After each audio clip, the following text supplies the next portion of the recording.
Hello বন্ধুরা, বুঝতেই পারছো আজকে রেসিপিটা কি তৈরি হবে। ডাটা আছে, আর কাঁচকলা আছে, বেগুন আছে, আর ওদিকে উচ্ছে আছে। তো সব সবজিগুলো আমি কেটে নিয়ে এই যে এসে গেছি। দেখো, ডাটা, আলু, কাঁচকলা, বেগুন, পেঁপে আর উচ্ছে সরু সরু করে সব কেটে নিয়েছি। সবজিগুলো এক সাইজের কেটে নিয়েছি। সবজি কাটা ঠিকঠাক হলে পরে রান্নাটাও বেশ ভালো লাগে করতে, তাই না? তেলের মধ্যে এই যে আমি বড়িগুলো ভেজে নিচ্ছি। বড়িগুলো ভেজে হালকাভাবে ভেজে নেবো যাতে কালারটা চেঞ্জ না হয়। বেশি একদম লাল করবো না, হালকা ভেজে তুলে নিচ্ছি। ওই তেলের মধ্যে পাঁচফোড়ন দিয়ে দিচ্ছি। পাঁচফোড়ন দিয়ে উচ্ছেগুলো সরু সরু করে যে কেটে রেখেছি সেটা দিয়ে দিচ্ছি। উচ্ছেগুলো হালকা ভাজা হলে আলু দিয়ে দিলাম, আর এই যে কাঁচকলা সেটাও দিয়ে দিচ্ছি, বেগুন দিয়ে দিচ্ছি। আলাদা আলাদা করেও কিন্তু ভাজা যায়, কিন্তু আমি যেহেতু অল্প তেলে করছি তাই খুব আলাদা আলাদা করে কিন্তু ভাজলাম না। পেঁপেও দিয়ে দিলাম আর ডাটা দিয়ে দিলাম। যখন এই কাঁচকলা আলুটা হালকা ভাজা হয়ে যাবে তখন এই সব সবজিগুলো দিয়ে দেব। দিয়ে এই যে আদা বাটা করে রেখেছে, আদা শুধু আদা বাটা কিন্তু এটা, হ্যাঁ, আদা বাটা দিয়ে দিলাম। এরপরে আমি এটা খুব ভালো করে মশলার সাথে মিক্স করে নেব। দিয়ে গরম জল দিয়ে দিচ্ছি। আচ্ছা, এখানে কিন্তু শুক্তোটা শেষ না, শুক্তোর আসল মশলা কিন্তু এখনও আমি দিইনি। নুন দিয়ে দিচ্ছি, এটা সেদ্ধ হোক ভালো করে। এই যে এর মধ্যে দেখো রাঁধুনি দিয়েছি, রাঁধুনি 1 চামচ, আর সর্ষে, সাদা সর্ষে হোক কালো সর্ষে হোক যাই হোক, এটা 1 চামচ। এটা হালকাভাবে আমি একটু ভেজে নিয়েছি। দিয়ে এটা খুব ভালো করে গুঁড়ো করে নেব। নিয়ে এরপরে কিন্তু আমি ঝোলটা যখন নামাবো তার আগে কিন্তু এই মশলাটা দিয়ে দেবো।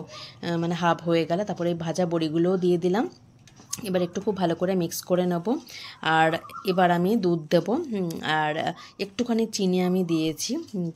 এতে কী হয় বলো তো, শুক্তোর টেস্টটা ভালো হয়। আর এই রান্নায় কিন্তু আমি হলুদ 1 চিমটে দিয়েছি যখন নাকি আলু আর কাঁচকলাটা ভেজেছিলাম। খুব বেশি। আর শুক্তো ঘি তো মাস্ট, নামাবার আগে আমি ঘি দিয়ে দিয়েছি, দেখতেই পেলে।